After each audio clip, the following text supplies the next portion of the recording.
Grr, arg. Welcome back to yet another edition of the Mixtape Podcast, the podcast dedicated to discussing film from a writer's perspective. I'm your master of ceremonies for this evening. My name is Marcelo Nostroza, joined as always by my fellow co-host, Dean Stark. And on today's show, we'll be talking about the 2015 action film Mission Impossible Rogue Nation, written and directed by Christopher McQuarrie. So, as I do every week, I will pass it over to my fellow co-host to take us through this film. Rogue Nation was released in 2015. The story was by Drew Pearce, and it is based off the Mission Impossible series created by Bruce Geller. The plot for Mission Impossible is this. Ethan and his team take on the most impossible mission yet when they have to eradicate an international rogue organization known as the Syndicate. So the opening scene, we're in Minsk, Belarus. Benji is in an airfield and he needs to stop a plane from taking off as it has a package on board and they need it. They don't know what it is yet, but they need it. Ethan shows up in true epic fucking Tom Cruise style in a really awesome fucking grey suit, and he runs after the plane on the tarmac as only Ethan can do. He jumps on the plane as it takes off, and Ethan enters the plane. All the while, Benji is trying to open the doors. So there's this really cool shot that Christopher uses. When the plane takes off, Tom Cruise is holding on to the side door as the plane takes off. And I'm like, oh my God, like it's a really cool shot. Benji's trying to open the door because Ethan's like, open the door, I can't get in. Eventually, like it's tense. Eventually, Benji opens the door, Ethan enters the plane, and then kind of ties himself to the cargo, which again, we still don't know what it is. And a guy walks in. One of the crew walks in. He's like, what? And it's a really cool shot. He pulls the ripcord, causing the parachute to open towards the open lift gate. And before he flies out backwards, it's like the Mission Impossible comes up. It's really cool. It's a really cool opening action scene. You know what's going on. If you know the other Mission Impossible movies, you know who all the characters are. I'm not going to set up all the characters because hopefully if you're listening to this, you know the characters already because they've already been set up in Ghost Protocol. But what did you think about the opening scene of Rogue Nation? I love the opening scene of Rogue Nation because the opening scene of Rogue Nation does the one thing that everybody thought this movie wasn't going to do. The entire marketing campaign of this movie is Tom Cruise holds onto the back of a plane. Tom Cruise. Yeah, so you're like, okay, that's a giant stunt. It has to be somewhere in the middle of the movie or towards the end of this movie. And Christopher McQuarrie and Tom said, you know what? We're gonna put this at the beginning of the movie. We're gonna get the one stunt that everybody's waiting for out of the way first. And I absolutely love it. But the thing that really makes the scene for me is watching Benji try and open the door. It's such a good scene because it really lets you know tremendously quickly. It gives you some really interesting dynamics between Benji, Luther, and Ethan. It's just wonderful. And it also tells you that Ethan will sacrifice life and limb to get the job done. Ethan is, as a character, he doesn't have flaws or weaknesses. He's like he's like a superhero. Do you notice that? There's nothing he can't do. Yeah. Which you ordinarily would come off as like, oh, that's shit. But because he's like a super secret agent, it works. He doesn't need an arc. Like, it works. No, he doesn't. No, he doesn't. This was a great opening scene to let you know, to reintroduce you to the team, to let you know their dynamics, and to start you off with a great kick. So the first official scene, we're in London, England, because this movie, the one thing I love about it is it gives you title cards. So we know exactly where we are. So we're in London, England. Ethan enters a record store. And the employee, after kind of back and forth it's like a coded message back and forth, gives him a record to play. He goes into a small booth. He puts the record on. And the record is basically, this is your mission if you choose to accept it, blah, blah, blah, Mission Impossible style. And we learned that the cargo on the plane was nerve gas that could have taken out, could have basically killed a lot of people. And there's a shadow organization called the Syndicate who is committed to inciting a revolution by acts of terror. But now, as the recording ends, this was self-destruct in 5 seconds, as it usually does. We learn that the recording is actually a trap for Ethan because the recording starts speaking to him. We know who you are. We've got you. And Ethan's like, oh shit. Like, he knows that it's a trap. Gas begins to fill the room. Ethan is trapped. He can't get out. He looks out the window before the gas completely fills up the room, and he sees a very menacing man standing there with a gun to the employee's head, the one that Ethan was just talking to. This is Solomon Lane, who will be kind of introduced as Solomon Lane later. And he just kills the employee. Like, no feeling. The gas fills up the room, and then kind of Ethan passes out. But I love the introduction to Solomon Lane because he never says anything in this scene, but what he does too, he just kills. He doesn't care. He has no feeling. This was a young, pretty girl, her whole life ahead of her, and he just shoots her. Does not give a shit. And so now you're like, oh, this guy's not playing games. This guy's actually serious. And as a villain goes throughout the Mission Impossible movies, I like Solomon the best. I feel like he was the most terrifying and menacing to me. So, thoughts? This scene with Ethan stepping into the record shop, as Solomon Lane would say it, it's such a good scene because the whole time you're thinking, okay, this is the substandard Mission Impossible thing where Ethan gets a briefing and we find out what this movie's going to be about. But the thing that I really enjoy about it is that Christopher subverts expectations and makes the mission be a mission that the syndicate gives Ethan. And the fact that the syndicate is one step ahead of Ethan throughout this entire movie is one of the most delightful things ever. The whole movie, Ethan is trying to outsmart Solomon Lane, and I enjoy that. Juxtaposition that Christopher put in the script. I love what Dean said. When Ethan is about to be consumed with the gas, he looks out. He sees Lane with a gun to the woman's head. And the fact that Lane doesn't say anything, he just looks at Ethan, waits for a beat, and then blows the young woman's head off. That tells you everything you need to know about the son of a bitch bastard that he is. It's just great. He's a fantastic villain. We're in Washington, D.C., another title cut. And we're in a Senate chamber with Brandt, and we meet CIA Director Hunley. He is trying to get the IMF dismantled. He's like, no, they're reckless. They blow up shit. It's like and Brandt is like, yeah, but every single mission we've like succeeded. And Hunley's like, yeah, but like barely. Like you're lucky. Like he's trying to he just hates them. He thinks they're like a rogue agency, like pardon the pun. But it's just like, this is the CIA director. He's just like, no, they're just running around doing whatever the fuck they want. They have no rules and no regulations. They have all this money. No, like we need to get them dismantled. And the senator kind of agrees with Hunley. And great scene because obviously Brandt was set up in the previous movie. So we know who he is. Hunley is set up in a way as kind of like the secondary villain. So you've got Solomon Lane as like the main adversary, and then you've got Hunley, which is trying to fuck them up from kind of within, and you instantly hate him. You're like, no, the IMF are doing really, really well. What are you doing? By the end of the movie, it's a different story, but I think that Hunley, it's like a 5-minute scene. It's a like 5-6 minute scene, but it sets Hunley up as an asshole, as someone that's against the IMF, as someone that Ethan has to fight against if he wants to get anything done. And I love it. I love the setup of Hunley. What do you think? Hunley is such a curmudgeonable asshole. I love the fact that he is so against the IMF and he wants to bury the IMF deep under the ground.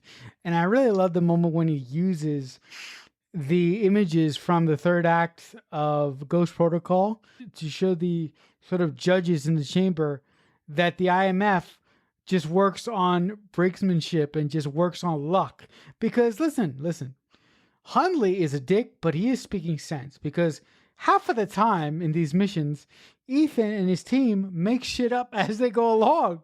That's true. And I like the fact that he is so against the IMF considering where he ends up at the end of the film. I don't know if I agree with your assessment that he's like a secondary villain, but I will agree that he is a nuisance. And he is a complication. I will give you this. He is an obstacle. Yes, I agree. He's a nuisance and he's an obstacle. Yes, maybe not villain, but nuisance and obstacle. I will agree with you on that one. So now, because Ethan was in the chamber last time we saw him and he's passed out, now Ethan is all tied up, ready to be tortured, and a woman enters the room, and this is the amazing Rebecca Ferguson, who I love, who Marcella really loves. We should all love Rebecca Ferguson because she's a boss. So we think she's the one that's going to torture him. She doesn't say anything. She just looks at him. She gets a little things out, like little vials and stuff, and he's like, oh, fuck. And then a bunch of guys walk in, and she's like, and this guy starts getting like bone saws out and stuff, and she's like, no, well, we're not supposed to. Solomon doesn't want. No, she doesn't say Solomon because he doesn't know who he's. The boss man or whoever she's talking about doesn't want him killed, and the guy's like, oh, well, I'm not going to kill him. I'm just going to do this anyway. She picks up the cuff keys and she shows Ethan, and we're like, oh, she's on his side. She's not going to torture him, but we don't know who the fuck she is. So she throws him the keys. He gets up. Is this the scene where he gets his ass beaten? Because he kind of does get his ass beaten in this one. Is this the one you're talking about? No, not this scene. It's a scene later on. Oh, okay. So anyway, she helps him escape, but she has to go back, and he's like, why do you have to go back? And she's like, no, I have to go back, and we're not sure who the fuck she is, why she's going back, why she helped him escape. Does she work for the IMF? Is she with this? We don't know.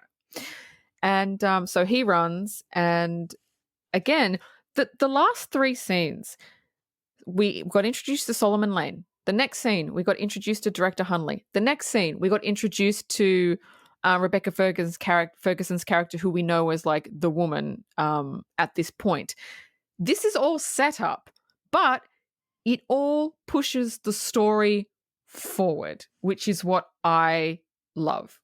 Oh, be still Rebecca Ferguson. Oh my God. Okay. So I absolutely love this introduction of Elsa Faust into the world of the IMF, because when she first comes in, like Dean said, she gets out all sorts of vials and needles. And I love the way that Rebecca plays it. She rolls up her sleeves. She takes away a button from her shirt that she has on. And when she turns around, she takes off her shoes and she puts them on the table. And there's something so sexy and so like, I'm going to whip the shit out of you. I love the fact that in this scene, it shows us that she is extremely capable, because she bitch slaps half of the people in that room after she helps Ethan escape. Oh, yeah. And I absolutely love that entire sequence. It's so much fun. Like Dean said, everything that we've seen so far, that Christopher and his co-writer who helped develop the story for this film, everything that he's given us is character set up, but his character set up in the way that it pushes the story forward. Ethan calls Brandt to inform him of everything that's just happened, but Brandt tells him that they've shut down the IMF and he's been ordered to basically bring everyone in. So he can't help him. He's basically said, you're on your own. And Hunley comes up to him because they've just gotten out of the Senate meeting, and Hunley is basically like, I'm going to track Ethan down and I'm going to bring him in myself. Like, because Brandt's like, I don't know where he is. Hunley knows he's lying, and Hunley goes, all right, you don't want to help me? I'm going to pull every single resource. He's the director of the CIA. I have. And I'm going to bring Ethan in. And Brandt is just looking at him like, yeah, good luck with that. Ethan is like a ghost. You will never, I don't care if you have all the resources of the fucking queen. You are never going to track this man down. And he knows he's never going to track Ethan down. It's just not going to happen. But that pushes the story forward, because now we know Ethan is on his own. And good screenwriting puts the lead character on their own. What are they going to do? They have to figure this shit out. But now Hunley is after him. Like you said, he's an obstacle. He's a nuisance.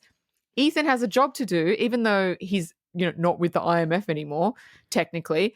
He still wants to bring this guy down, Solomon. But now he's got to go with fucking Hunley's after him and he's got to do all this shit. But yeah, I thought that was a great scene to push the story forward. The great thing about Hunley is that he is so resolute in his ideals. He is somebody that surely believes that Ethan Hunt is a out of control rogue agent that is fucking senile and he's got a screw loose. He's got a screw loose. But there's something about the way that Alec Baldwin plays Director Hunley that is so. It's like you're drawn to his self-righteousness. I really, really like it. And also, I really like Brent lying through his teeth by going, I don't know where Ethan is. When he just got off the phone with him 30 seconds ago. It's just wonderful. Yeah, exactly. So now we go 6 months later. We're in Havana, Cuba. And the CIA has tracked Ethan here. And they run into like a SWAT team. Hunley's watching on a monitor. They run into an old building. They run upstairs. They kick a door in because they think Ethan is there. They can hear him breathing in the room, and he's not there. But what he has done, we do see Ethan when he looks out the window and he sees the Eiffel Tower. So he's in Paris. What he's done is he's put a camera there and he's put speakers there and to make it look like he's in there. But what he has done is when they turn around, on the wall is all his research into the syndicate, right? So he's too smart for the CIA. He knows they're going to track him there, but he's left all this information for them in order for them to use their resources to try and track this down, because he's not going to stop. He knows the syndicate are, not good. He's not going to stop, but he's also not going to be caught either. And I love Hunley's face. He's just like, oh, fuck. And Brant standing there like, huh. I love it. It's great. Thoughts? Listen, it's a really, really great moment because I love what Christopher does. Before the guys enter the room that we think Ethan is in, they keep cutting back to they keep cutting from Ethan to the guys, And the moment when the SWAT team kicks the door open, you see that shot like Dean mentioned with Ethan looking out the window and seeing the Eiffel Tower. It's just a great moment. And it also shows you that even though Ethan is being hunted, he is 100% focused on his actual goal of finding Solomon Lane and finding the syndicate. And I don't think Ethan really cares about the fact that he has Hunley on his ass. I believe that Ethan probably thinks it's a nuisance, but I think that Ethan at this point is more focused on catching Lane than worrying about CI Director Hunley. Yeah. So this was funny. Benji is working at the CIA now because this is 6 months later. And he's sitting at his desk, and the way his desk is positioned, he's got like 3 or 4 monitors in front of him. But it's positioned where behind him is where everything is. It's where people walk in and everything. And he's sitting there playing Halo. But it's funny, whenever he sees someone walking behind him, he switches it off and pretends he's working. And I'm like, dude, everyone can see you're playing Halo. Like, it's just it's a weird position. If there was a wall behind him, yeah, like I get it. But it's literally he's got his back to like everybody else. So that was weird. But also on the table, he's got a 3 monitor setup, like Dean said. But on the table next to the main monitor, he's got a little glass mirror, and through the glass mirror, I can see behind him. But it's so stupid because he's like at the end of a hallway, and behind him is like a whole bunch of servers. Put him up against the wall. Yeah, I know. It's just I don't know, but it was funny. He's playing that.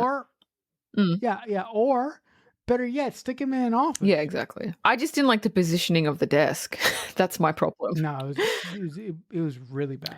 So he gets a letter and he opens it and he's got 2 tickets to the opera in Vienna. And he was like, oh, it's like, you've won 2 tickets. And he's like, oh, cool. And then Hunley hauls him in for a lie detector test. So every like few weeks or 6 months or whatever the fuck it is, they haul Benji in for a lie detector test to see every week, to see if he knows where Ethan is. And every single week he passes. You can see it. But he's lying. So my question is, I have two questions. One, is this legal to do to someone every single week? And two, how is he passing a lie detector test? Was that set up that he can do that? Because that's a hard thing to do. You have to regulate your heartbeat in order to lie effectively. And we know that Benji's not a great liar. Like, he's not. So how's he doing it? Yeah, well, first of all, well, to answer your first question, it's the CIA, and if the CIA wants to do anything to anybody, which this is really unfortunate, they can do it because they have the power of the American government behind them. The second thing I will address is how Benji is beating the lie detector test. Look, Benji is not the best agent, out there. That is tremendously clear if you've seen the other movies with Benji in them. But I will say that probably one of the things that they taught him before he got accepted as a field agent is to control his heartbeat. So this is another thing you have to explain to me. The next scene, we're in Vienna, Austria, right? Because remember in the previous scene, Benji got free tickets to the opera in Vienna. Now, this is only... So he flew to Austria to see an opera and then he's going to fly back? Because he says later on, I have to be at work on Monday. I don't understand. Why would... Like, how far is it away? I don't get it. This has to be the weekend. Okay. No, it is the weekend. But so he finishes work on Friday. He flies to Austria just to see the opera. It is possible, but Dean is making up a great point because first of all, Benji is just an analyst, and Benji is from a debunked agency in the IMF. So you'd be like, but seriously, how much money can an analyst be making at the CIA? And again, Benji is from a disgraced organization. So it's a cast off. So where does he get the money to pay for a flight? He steps off the train. A man walks past him and basically gives him an envelope. The envelope has like a pamphlet for the show, the opera that he's about to see, and a pair of glasses in it. He puts the glasses on. And they start scanning, they scan his eye, and Ethan starts speaking to him like through the glasses. And Benji's like, oh my God, Ethan, where have you been? What's going on? And Ethan tells him, I need your help. And Benji goes, so I didn't win 2 tickets to the opera? And Ethan's like, no, you didn't. He's like, oh, okay. And he goes, I need your help identifying the man. He's done a sketch because he doesn't know who he is. He's done a sketch of the man and he's done a sketch of Ilse Faust, who we'll find out is Ilse Faust later, but the woman that helped him escape when he was being tortured. He's done 2 sketches. He sends Benji the sketch of Solomon saying, I know he's going to be at the opera tonight. I need you to scan the audience to see where he is. And Benji says, look, I'm in. And so now we know that Benji has been lying on the polygraph test the entire fucking time.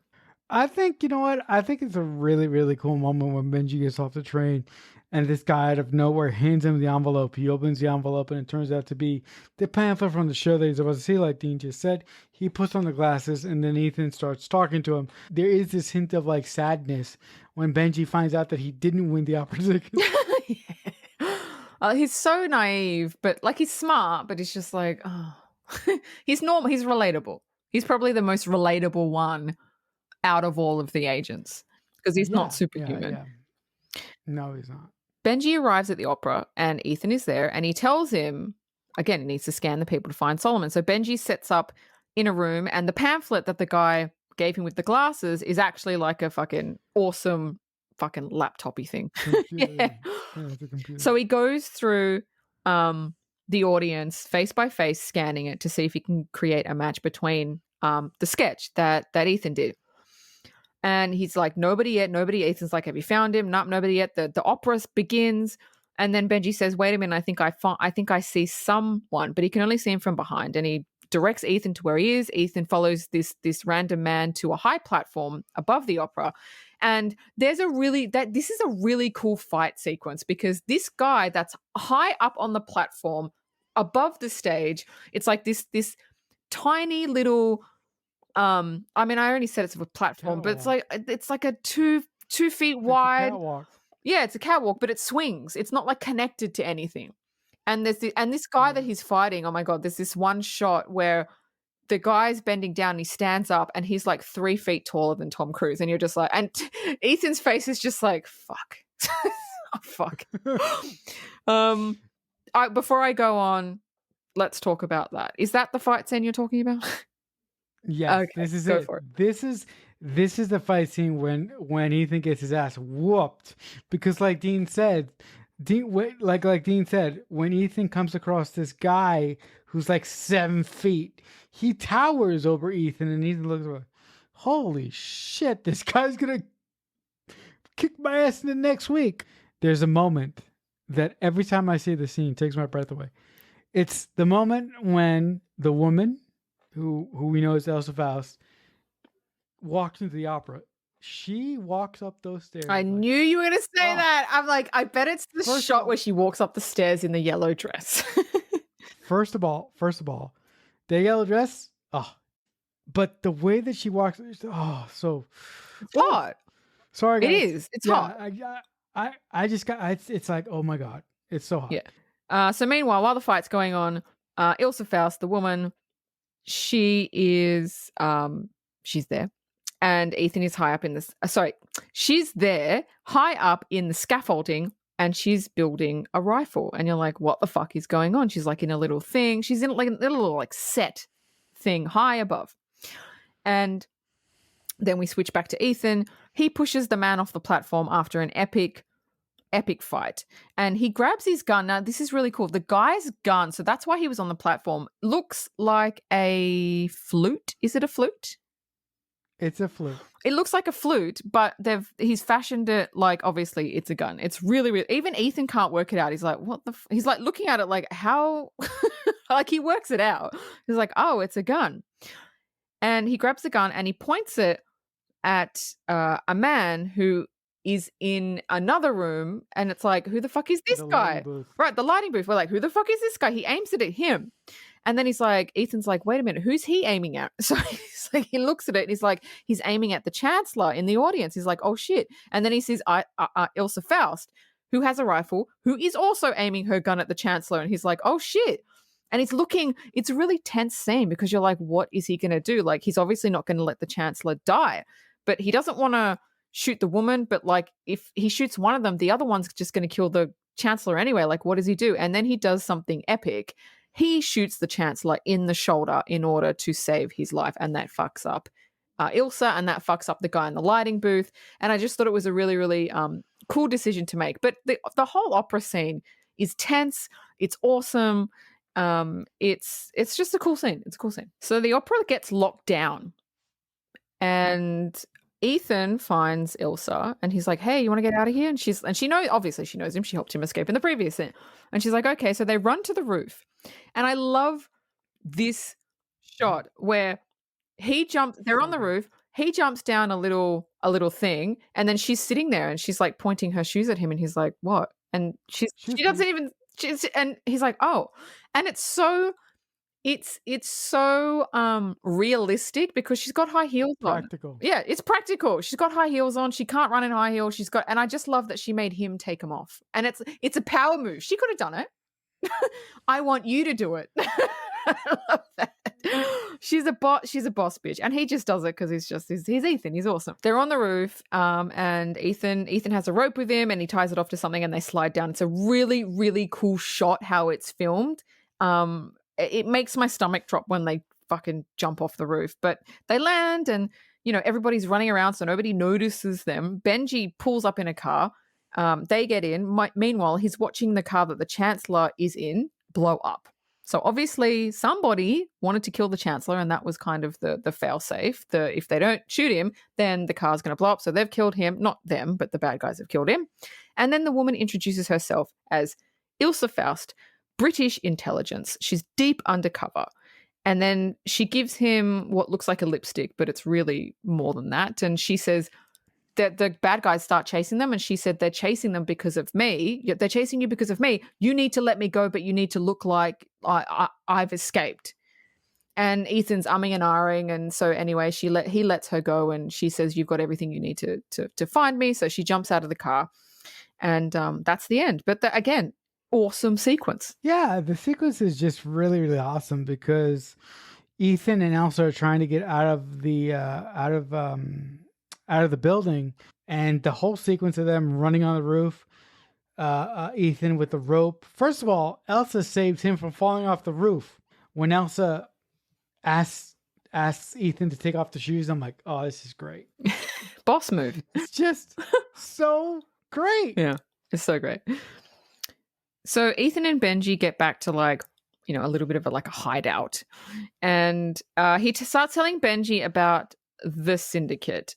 And it's interesting because he says, Benji, I need you to go back to the CIA and I need you to tell them that I'm the one that did this. I need you to tell them what they want to hear. Because if you go back and you try to tell them lies, they will know. So tell them what they want to hear. And Benji's like, no, I'm not going back. I'm staying here with you. And it's a beautiful scene because there's back and forth. And Ethan's like, no, you got to go back.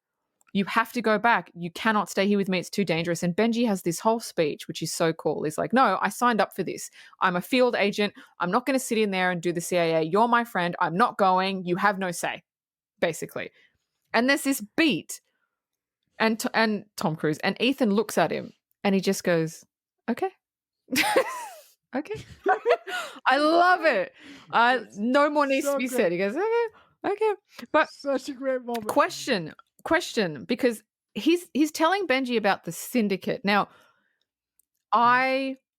you know more about this than I do. This is what I think the syndicate is. So correct me if I'm wrong, because it was I felt like it wasn't clear. So I feel like the syndicate is they want to destroy society in order to build like a new one. So they think they're doing a good thing. Is that what their thing is? Is that what it is? Yeah. Okay. Yeah. That's what the syndicate's operating. That's what the syndicate's operating orders are under Solomon Lane. But initially, the syndicate was made for something else. I really like that you mentioned that it's kind of complicated it's kind of complicated to understand what the syndicate wants and what they're made for. That whole scene with Ethan and Benji in the safe house car thingy, that was a reshoot. And the reason that was a reshoot was because test audiences, when they saw the early cut of this film, didn't understand what the syndicate wanted. So Chris, his writer, and Tom, they came up with this whole scene to sort of double down to try and explain to the people what the syndicate is and what and why they're a threat. And that's why they came up with this scene. Right. And it's a great scene. So I'm glad they added it. Yeah, it is. Yeah, it is. I mean, and it also has a great character beat for Benji. Yes, it does. It does. So now we're back with Ilsa, and she enters the room, and Solomon Lane sits in a chair. And we find out she works directly for him. Because Ethan is trying to find out who the fuck... He even showed Ilsa like a sketch. He's like, who the fuck is this guy? And she's like, oh, I don't know. But she works for him because she's British intelligence and she's deep. She's like a double agent. She has this back and forth banter with Solomon. And you can see... Rebecca Ferguson's so good. You can see... She's terrified of this guy, but she's trying not to be. That's how good her acting is. Because this guy is just looking at him, you're just like he makes you uncomfortable. And she's just like, you know what? If you want to kill me, do not get one of your goons to do it. You do it. She like throws a gun at him. And I'm like, girl. And he doesn't. But I'm just like, oh, I love you because you just push it. But it's a good scene and it shows she's got balls.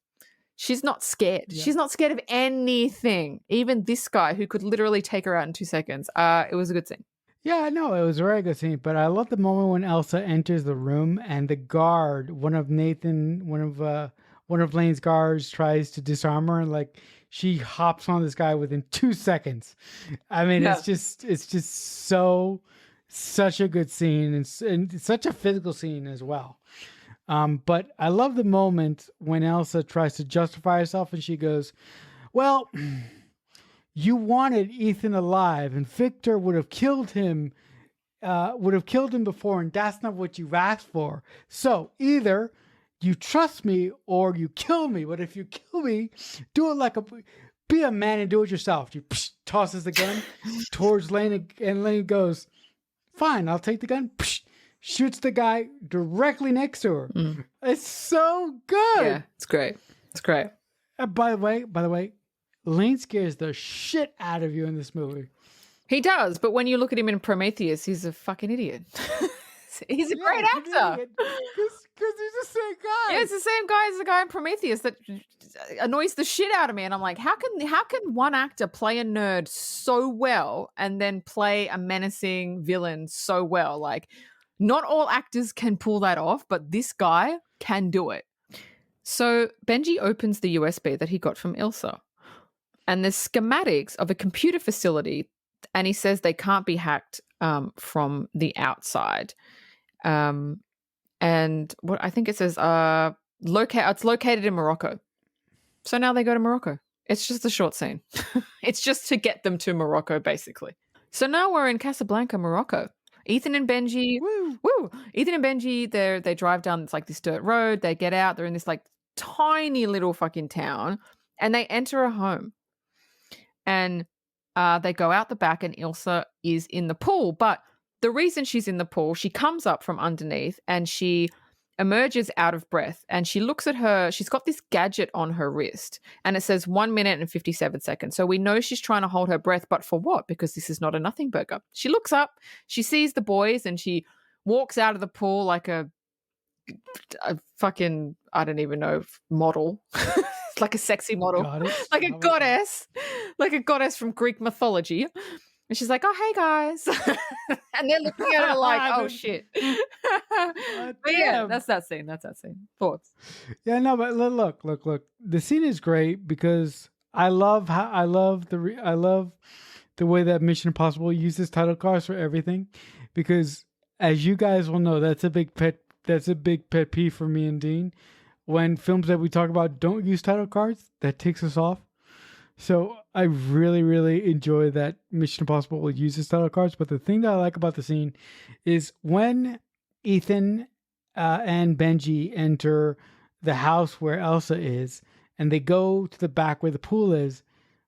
When they first step out, right next to them on the right, you see two wetsuits before you see Elsa in the pool. Did you notice that, Dean? That I noticed. Yes, that I noticed. All right. Yes. 1 for 1. Yes. But it's just a really cool scene. And like Dean said, it's a setup. I mean, at first you don't know why Rebecca Ferguson is practicing her breathing, but then she sees the boy. She comes out of the pool all sexy all goddess I should say, and says to Ethan, "What brings you to Casablanca?" I like it. I love it. I love it. The next scene, Ilsa tells Ethan and Benji, Solomon Lane is former British intelligence and the head of the syndicate. Now, Ilsa was sent undercover to earn Solomon's trust and to identify the other members of it, because somebody's funding it. Somebody's in, high-ranking, parliament officials are in the syndicate. She's got to find out who the fuck they are and bring them down. And Solomon has a ledger that basically would bring down the entire syndicate, but it was stolen from him and stored in a computer facility that is impossible to get into. Well, this movie is called Mission Impossible. So every time they say it's impossible, it's like, oh, no, it's not. They're totally going to do it. But anyway, that was that. And it was good. It was information that we needed. It wasn't really exposition because they are there to learn about this. She told Ethan and Benji this information because she needs to use them to get the ledger for her plan in order for her plan to work, which is really kind of ingenious. Yeah, also, I love that all the characters in this movie, or a good portion of them, all use each other to get what they want. And I really, really like how most of the characters in this film disguise their true notions and their true objectives. And I like the way that Ethan is sort of manipulated throughout the course of this movie, but it's just a really, really good It's a really good exposition scene that doesn't feel like exposition because Ethan and Benji are there to find out who the fuck this guy is and what does he want. So it also tells them, they've got the schematics up on the screen. To get the ledger, they need to create a new security profile that needs to be added. But the section that the profile needs to be added is actually the underwater facility that's impossible to get into. So Ethan and Benji are going back and forth. Could we do this? Could we do that? And the moment that they said, what about the vents? I was like, no, every movie you go through the fucking vent. You cannot do that again. And then Ilsa goes, no, the vent is like 9 inches across. I'm like, oh, hallelujah. I'm like, well, how are you going to get in? So she says it's impossible. You can't do it, but you got to switch the security profile. But it's so funny because Benji goes, oh, we can do that. So the plan is Benji's going to go into the facility pretending to be someone that is he's gonna pretend to be the agent that stole the ledger in the first place from Lane. Right. But Ethan has to switch the security profiles in order for him to actually get what he needs. Get what he needs to fucking get, right?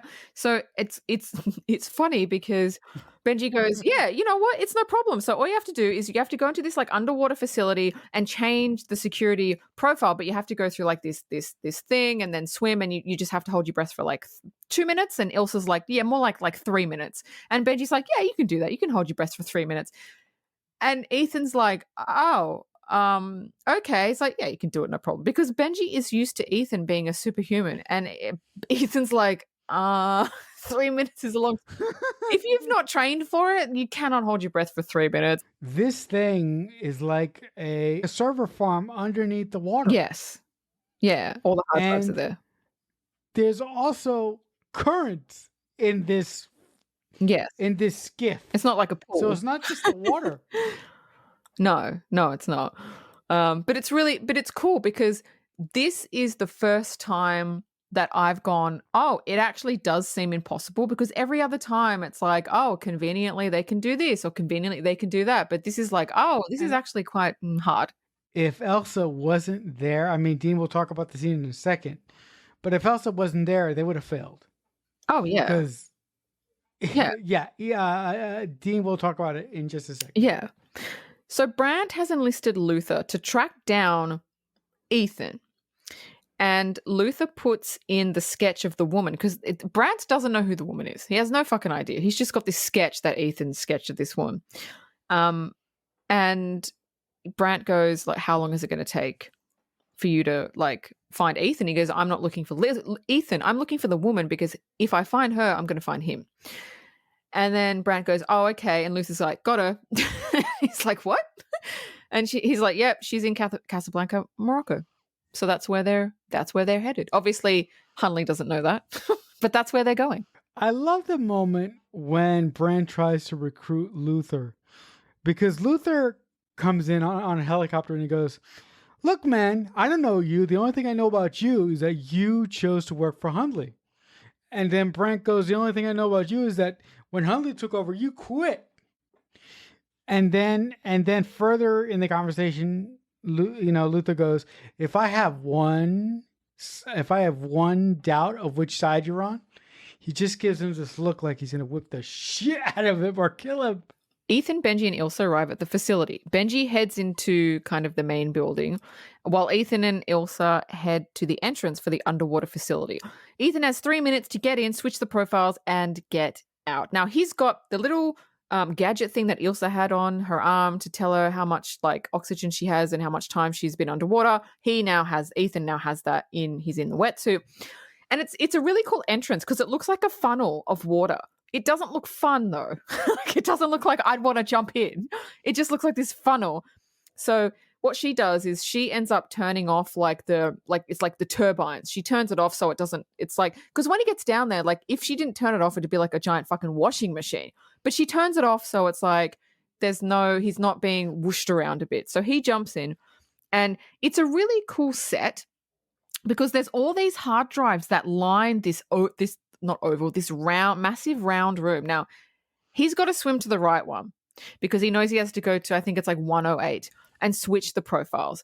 So he opens it, and removes the security card, ready to replace it with the one that him and Benji created, when this massive robotic arm that goes around the room like constantly hits him because he doesn't see it. It swings around and it pushes him away from the hard drive, and you're like, oh no.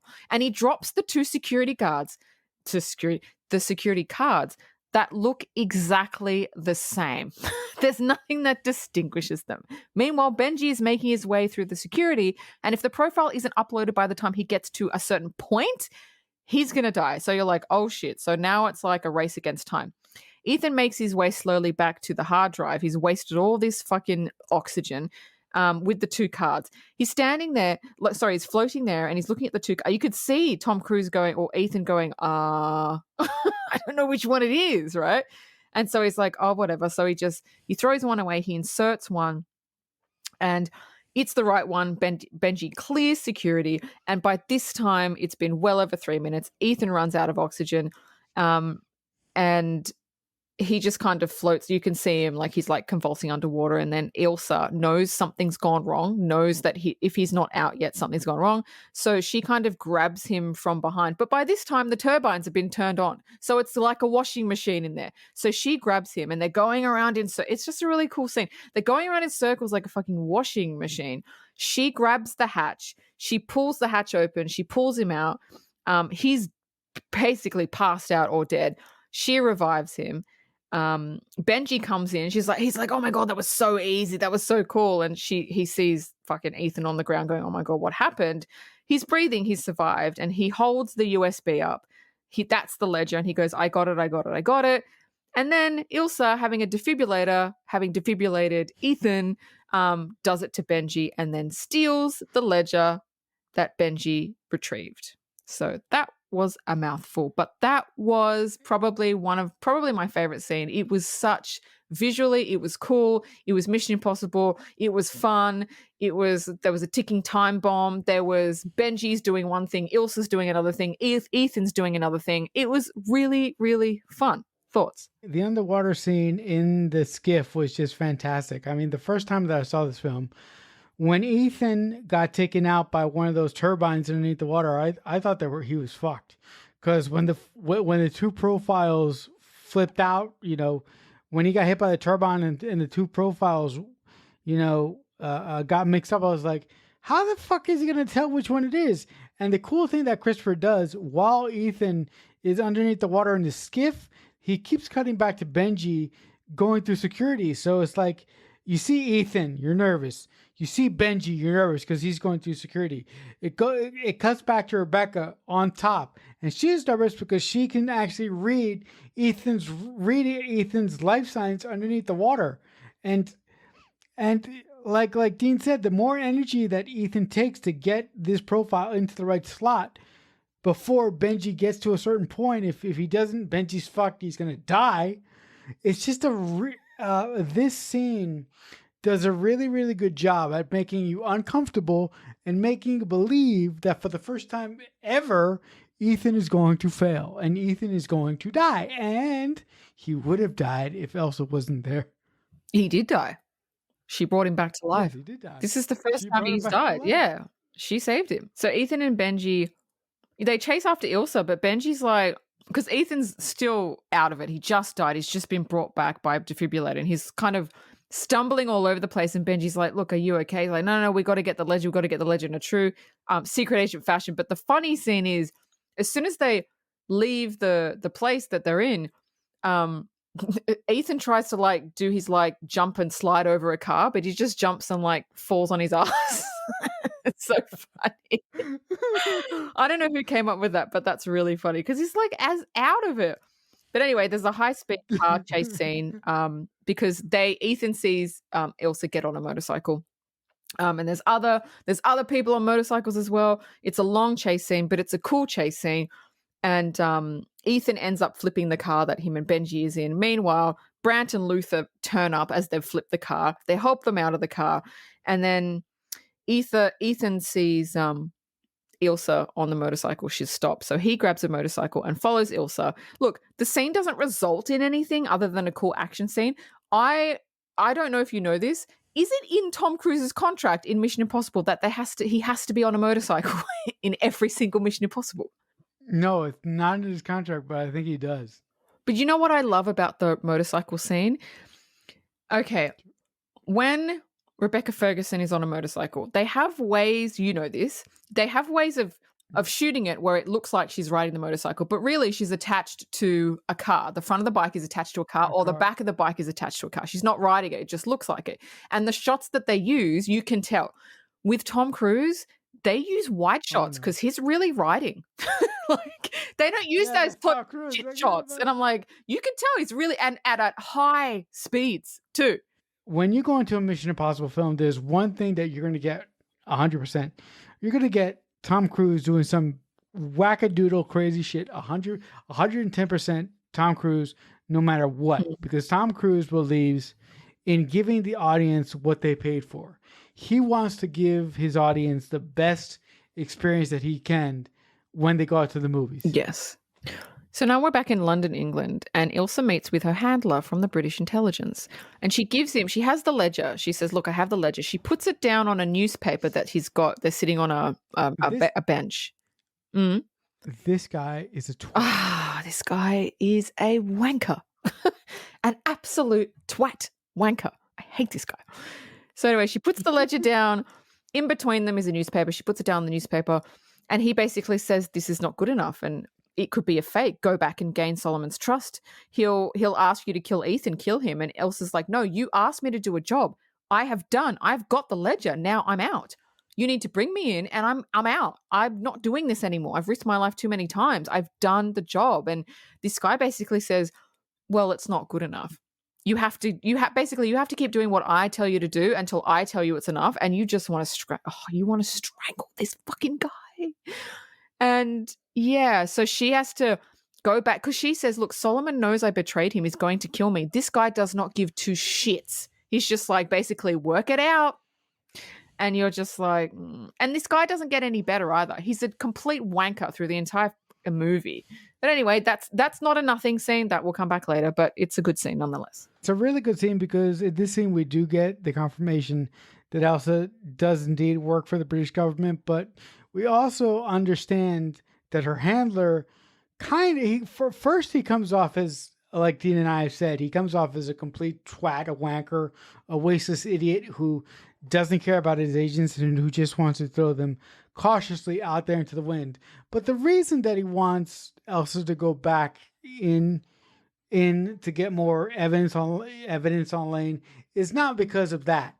This scene is full of subtext, and the fact that he places the disk drive on top of a newspaper also is a hat on the ground that comes back later. But there is something about Chief Atlee that isn't right that we will discover as we go along here. When Ethan finds out Ilsa stole the USB, he looks at Benji and he says, please tell me you made a copy. And there's like a beat, and Benji goes, of course I made a copy. I don't know when, but he did. So he made a copy of the ledger. He gives it to Luther, but Luther says, I can't open it. It's encrypted. You need an eye scan, the fingerprint, and voice code from the British Prime Minister. There's no other way to get into it. And Ethan's like, oh shit. And then Ethan realizes that Solomon knows this, and Solomon is going to go after the British Prime Minister to open the ledger, and he wants to stop him. And so that pushes the story into the next section. This movie does a great job at basically making you think that this is going to happen, but the exact opposite happens.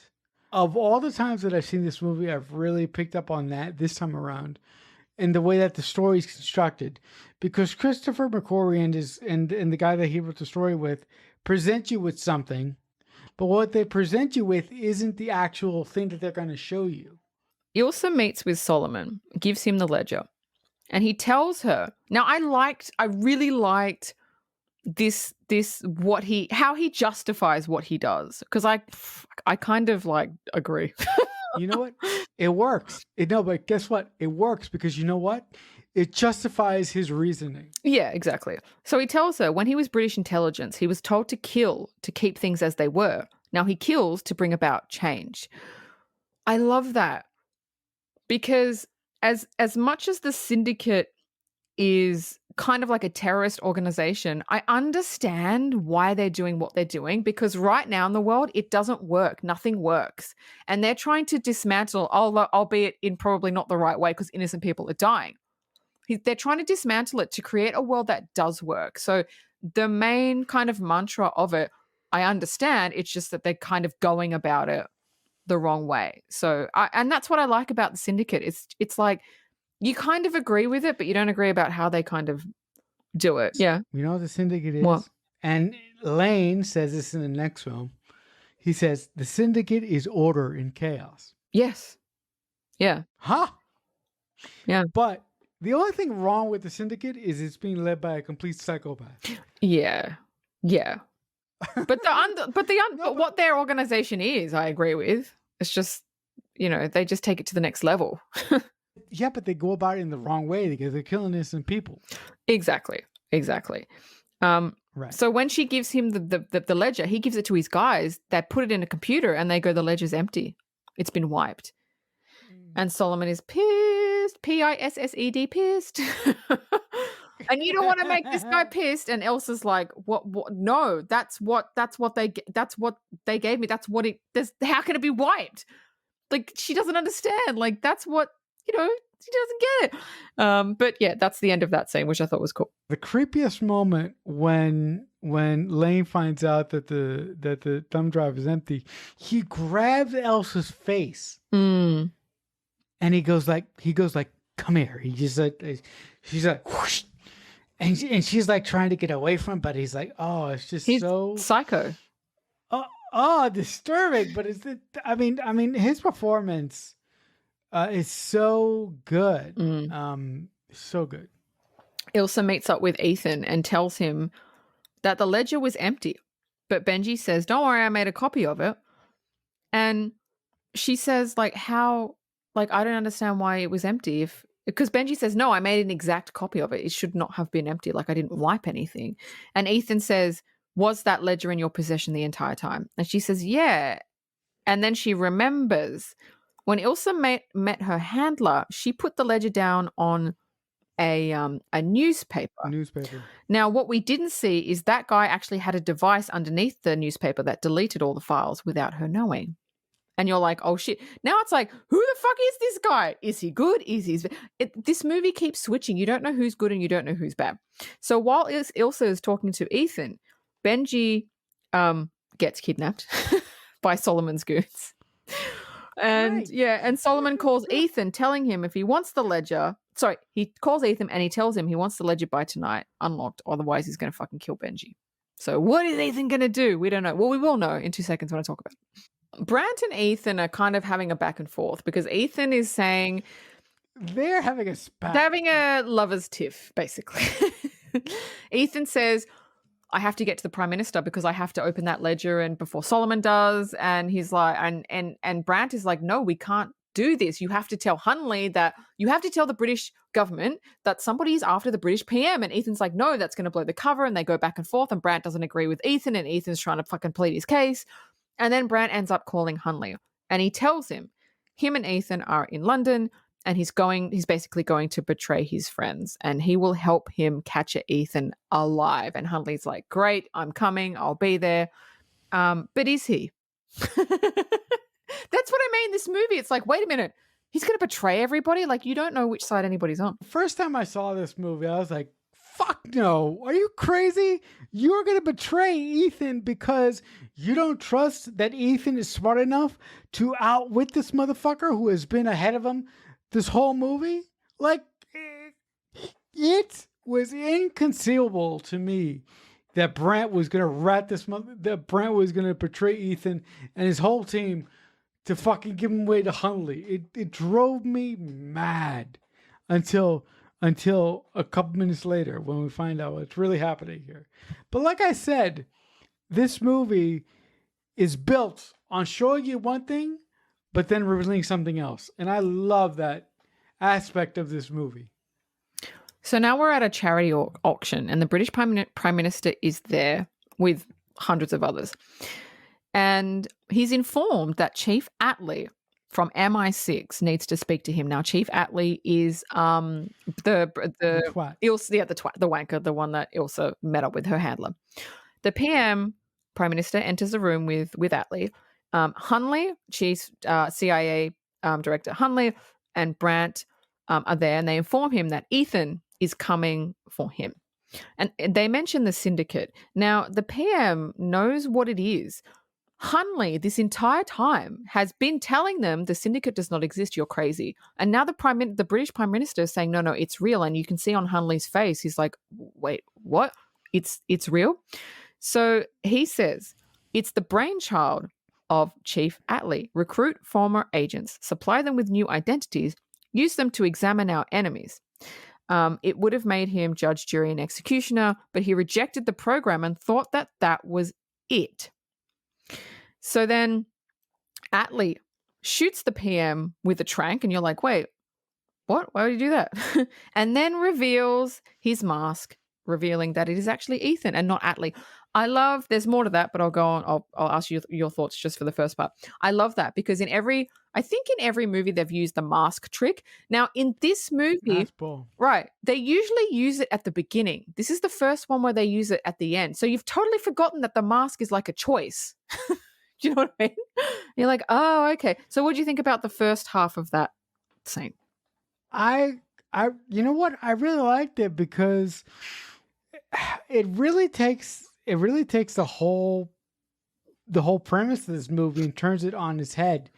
Because initially you're thinking that the reason that Elsa was a part of Lane's crew is to get information on Lane and the syndicate and their operations and to stop them, but that's not what this whole movie was about. This whole movie was about the fact that Atlee was trying to cover his ass. Yes. Yep. That's what this whole movie was. This movie was not about trying to, yes, this movie was about trying to find the syndicate, and yes, this movie was about trying to stop the syndicate, but the bigger thing in here was someone did something that they weren't supposed to do, and now they're trying to cut, and they fabricated this whole thing because of their mistake, and they're trying to cover it up. And I love that about this movie. Again, presenting us with something, but then revealing that something has another side to it. I think it's just great.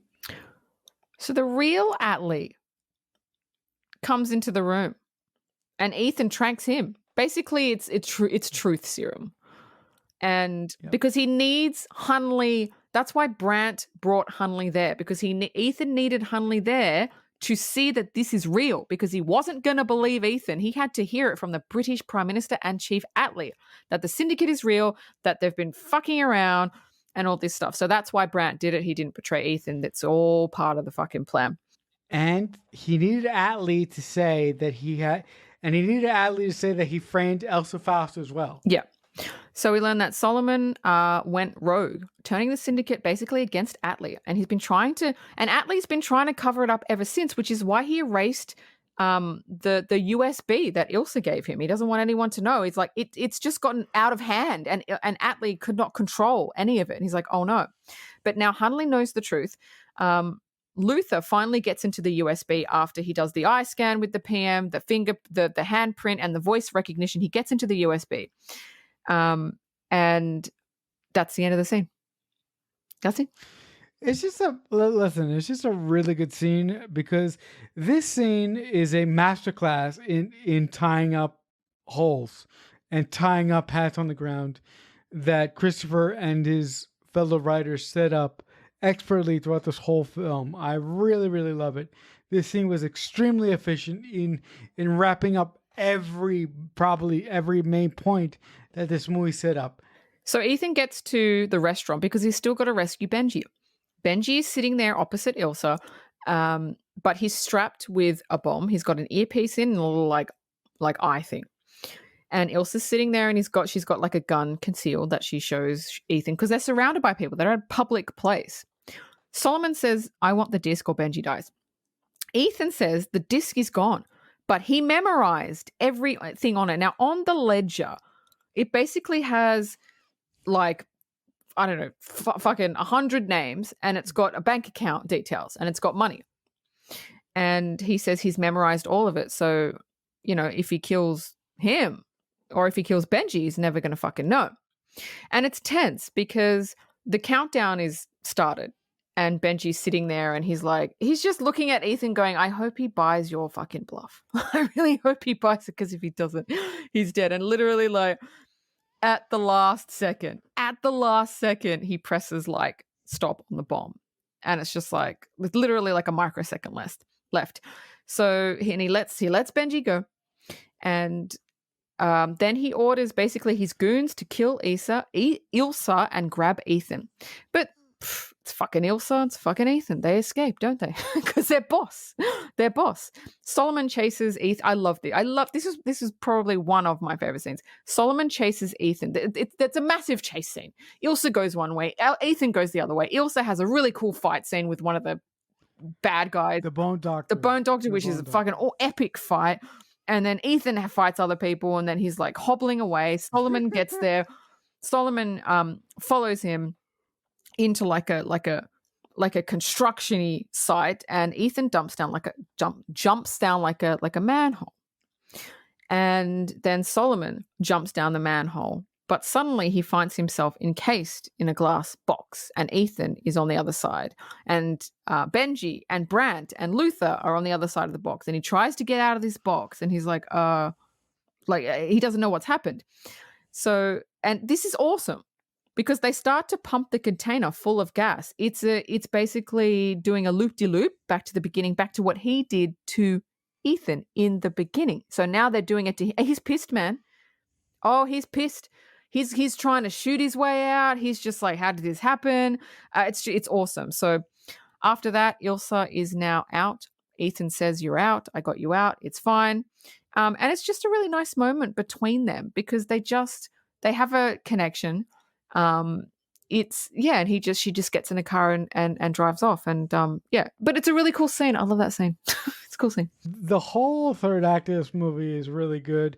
And I love the fact that it's just a psychological sit down scene. And it's just a scene of that I'm going to outwit you, and here's how I'm going to do it. I really love in the scene with Ethan, Elsa, and Benji in the restaurant surrounded by other people, because Ethan says certain things to Lane as he's discussing with him. He says, the next time you see me, I'm going to be across from you and you're going to be in a box.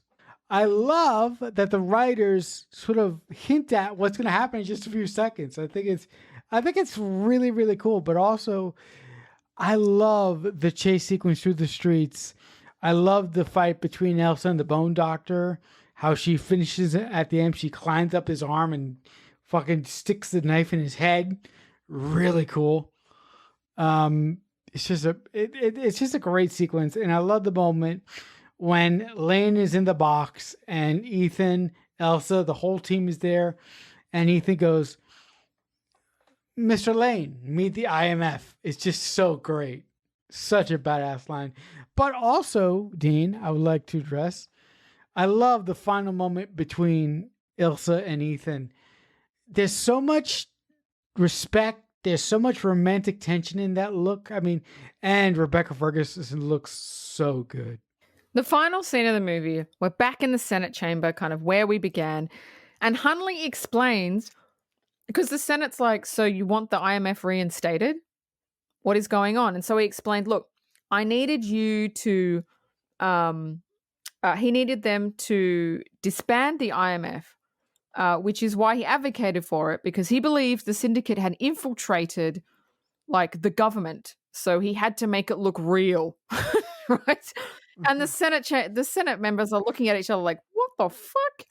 Now you want it restated? Like and they do restate it, but basically he was lying his ass off the whole time because he made a mistake and he doesn't want to admit he made a mistake.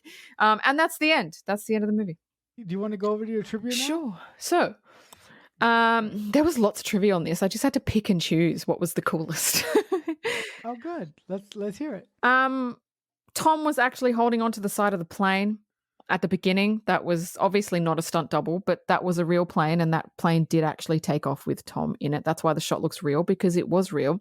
A custom camera had to be created, and mounted to the wing of the plane. That's the shot you got when it takes off.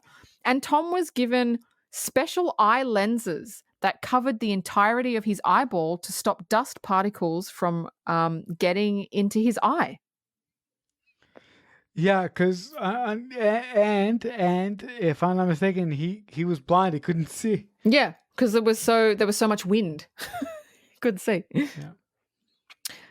The next piece of trivia, I thought this was cool. The stunt coordinator told Simon Pegg that Tom Cruise was going to do all his own stunt driving because he didn't have a driver better than him.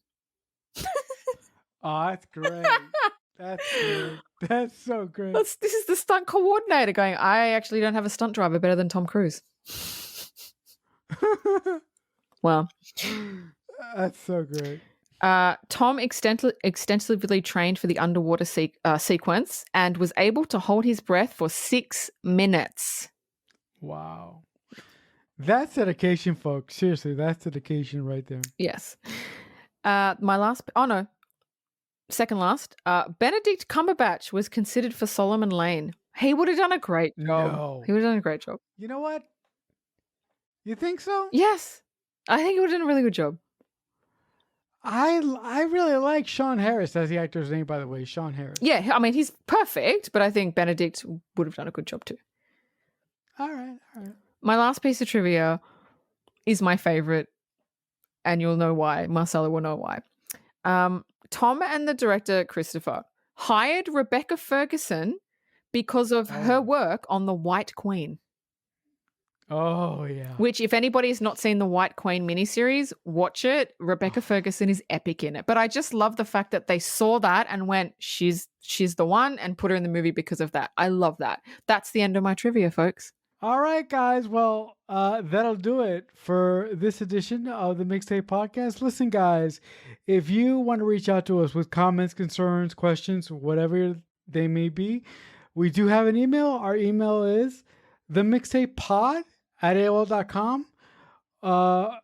If you guys want to check out back catalog episodes of our show, you can subscribe to us on YouTube. We are at youtube.com/themixtapepodcast. Watch our old episodes, comment, like, and if you like what we do here, subscribe. But if you're going to come back next week, we are going to talk about one of the best 90s films ever. I said it, ever.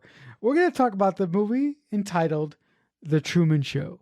So, until next time, for my fellow co-host, Dean Stark, I shall simply say, this message will self-destruct in 5 seconds. The Mixtape Podcast is a Balloonhead Productions presentation.